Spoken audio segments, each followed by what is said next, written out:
Hi, my name is Jeff. Welcome back to my workshop. Today we are going to work on this Accurail gondola kit for the copper range railroad. Inside the box we have the body, we have a bag with trucks, a coupler parts, screws, and then a sprue with detail parts, all the braking gear, as well as the underframe, the instructions, and of course the weights. So we're going to get started taking a quick peruse of the instructions, and then we can start removing the parts we need to begin with from the sprue.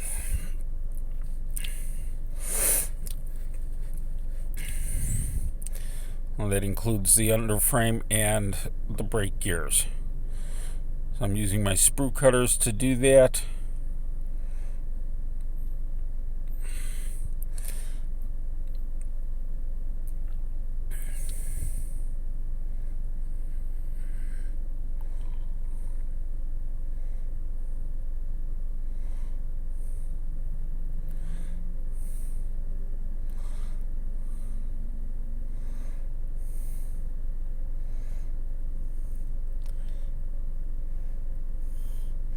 And of course I always use the flush end closest to the part so that I get as clean a part as possible.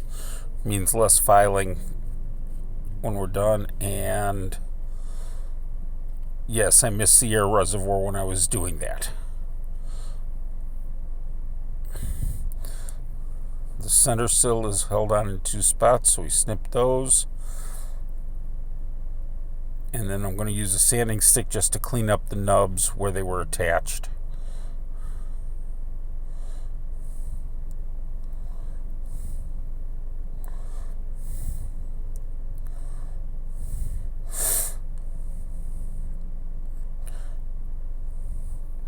With that done, we will attach the brake gear to the B end of the underframe. Looks like it's a little warped, but we should be able to correct that when we install it.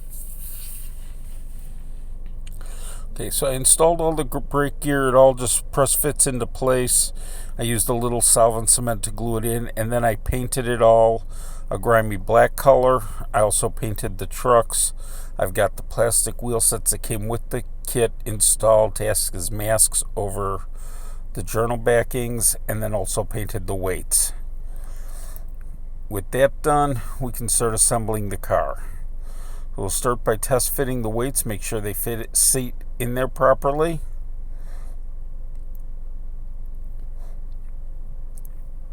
And they just will drop into these places. Now to help make sure they stay there, I'm going to glue those in now that I know that they're sitting properly. And I'm just going to glue them in with a little Walther's goo.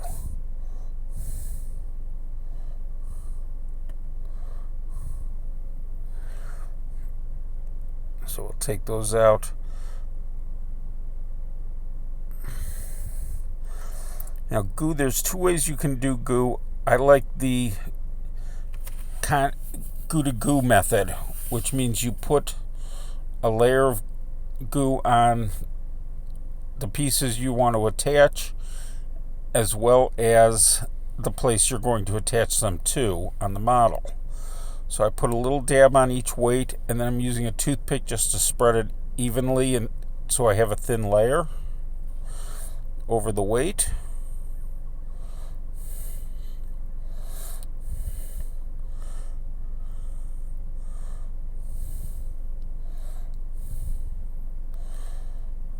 And then I'll do the same thing on the car body. The other method is what they call the place and stretch method, and that's where you put the goo on the part, set it in place against it, and then pull it away from the part you're gluing it to and hold it for about 2 minutes until the solvent evaporates, and then push it back into place. I find that leaves extra strings of goo that can get into the wrong places, so I like this method better. It's not perfect, but goo is a good adhesive when you want to attach metal to plastic. particularly if it's something where you don't need to worry about fine detail. I wouldn't use it for attaching metal handrails to a car, but for attaching a weight, it's perfect. Now, if you're working on it on an interior of a car, like on a box car, and you're gluing it to the floor of the car, before you put the cover on, you want to make sure you give it 24 hours for all the solvents to evaporate so they don't attack the plastic. But in this case, it's on the bottom of the car, so it's not going to have any effect on what we're doing. The solvents can't build up in the car. So we're going to let that sit for 2 minutes until the solvents start to evaporate and the glue becomes tacky. And I did that. I just threw the magic of editing. The 2 minutes is up, and now we can just press the weights into place, and they will be permanently attached.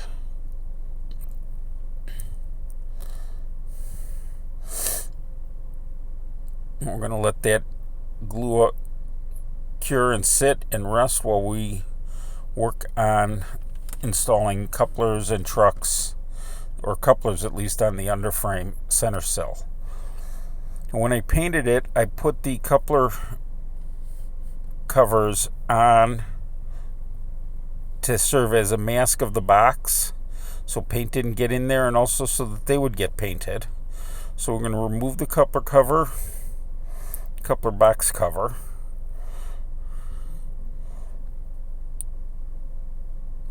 and then we can set the coupler in place. I'm using a Kadee number 148, and I put the screw into my screw holder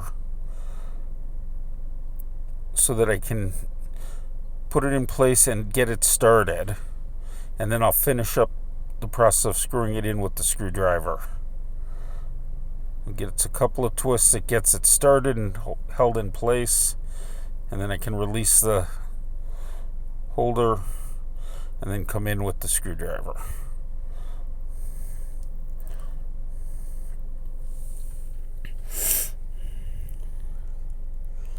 By the way, if you're enjoying this video, if you learned something from it, you enjoy what you're seeing, and you want to see more, please make sure you subscribe to my channel, and don't forget to turn on notifications so you don't miss any videos. Okay, a couple of covers, not quite on all the way, but we'll get it tightened down. Oh, we did get it tightened down, so it's moving freely. So now we'll do the repeat on the other side. By the way, if you saw the short I posted recently on my new workspace and the new work desk I'm shooting in this, so space is a little tighter than I had, but it also lets me get the camera right in so that I can keep things on camera a little better than I could in the old setup. So I hope you like it. Please let me know what you think of the new work area. I'll leave a message in the comments below. I'll be sure to do read them, and I do answer all comments. So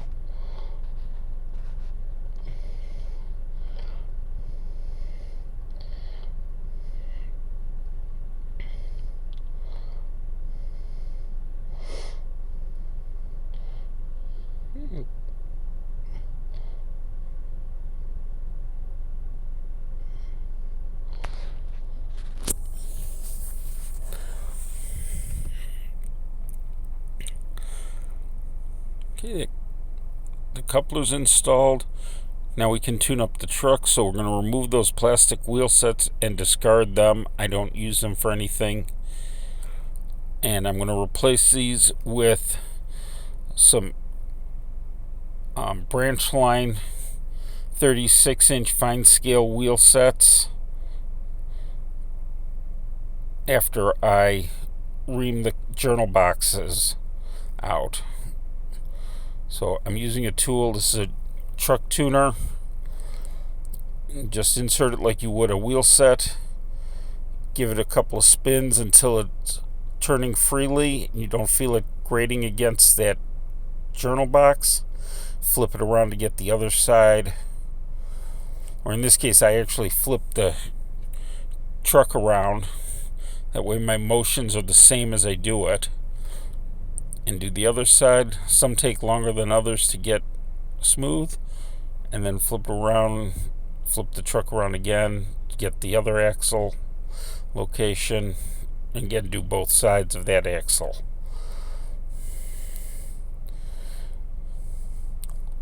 Once all four are done, we can install the wheel sets and make sure they spin freely. And then we'll do the same thing with the other truck.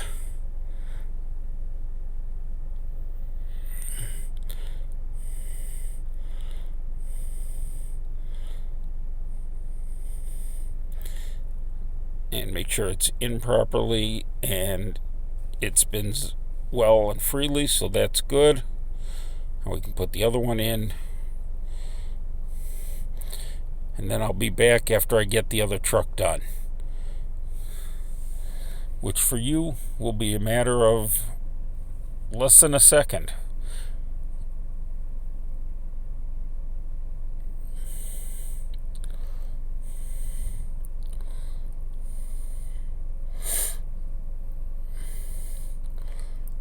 Okay, with both trucks done, we can now insert the center sill into the body.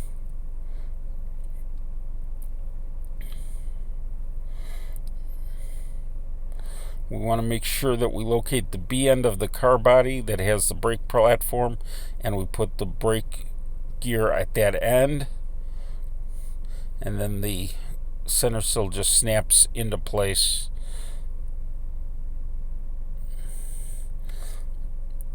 Underneath. And then we can screw the truck, put the trucks on and install those and screw those down.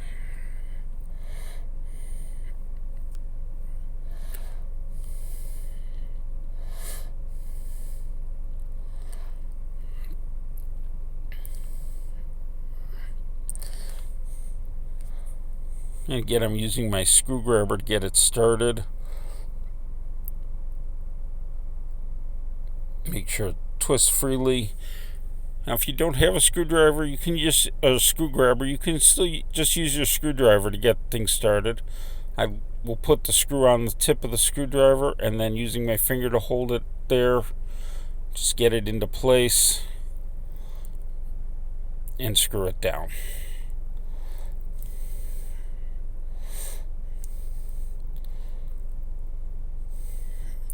With that, the car is assembled and ready to go,